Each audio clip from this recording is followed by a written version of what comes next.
श्री रामचंद्रांना सावधान अशी सूचना देणारा लक्ष्मण जेव्हा स्वतःच भरतावर संतापाने धावून जाऊ लागला तेव्हा श्रीरामाने परत त्याला शांत केलं. भरत रामाश्रमामध्ये आला. वेड्यासारखीच त्यानं रामांच्या चरणांना मिठी घातली. रामाने त्याला जवळ घेतला. कुशल प्रश्न विचारले. भांबावून गेलेल्या भरताने मोठ्या कष्टानं पित्याच्या निधनाची वार्ता त्यांना सांगितली. सर्व आश्रमावरच दुःखाची छाया पसरली. यथाकाळी श्रीरामाने वडिलांचं श्राद्ध केलं.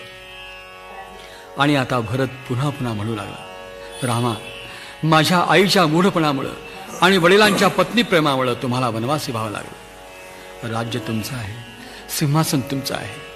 आपण अयोध्येला परत चला, राज्याभिषेक करून घ्या. तेव्हा सर्वज्ञ श्रीराम भरताला म्हणाले,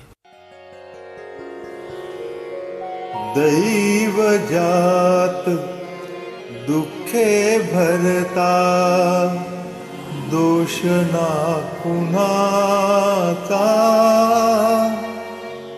पराधीन आहे जगती पुत्र मानवाचा. दोष ना कुणाचा.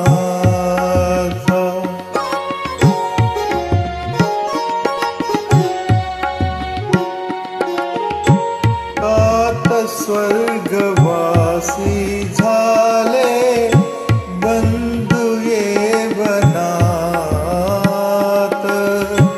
अतर्कना झाले काही जरी अकस्मात. काय शोक करीसी वेड्या स्वप्नीच्या फळांचा.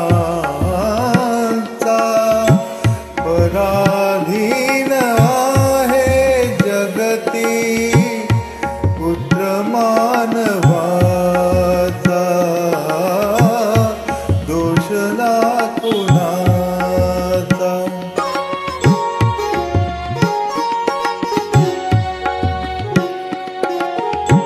दोन ओंडक्याची होते सागरात भेट.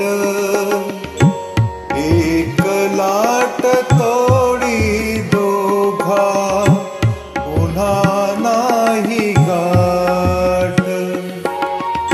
क्षणिक तेरी आहे बाळा मेळ मानसांचा.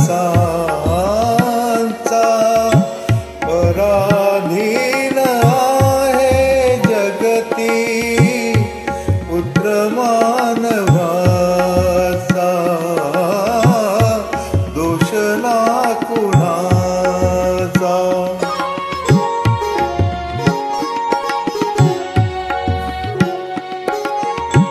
नको आग्रहाने मजसी परतवूस व्यर्थ.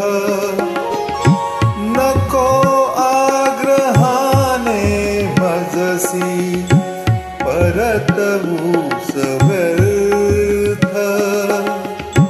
पितृवचन पाळून दोघे होऊ रे कृतार्थ. मुकुट कवच धारण करिका वेश तापसांचा. पराधीन आहे जगती पुत्र मानवाचा. दोष ना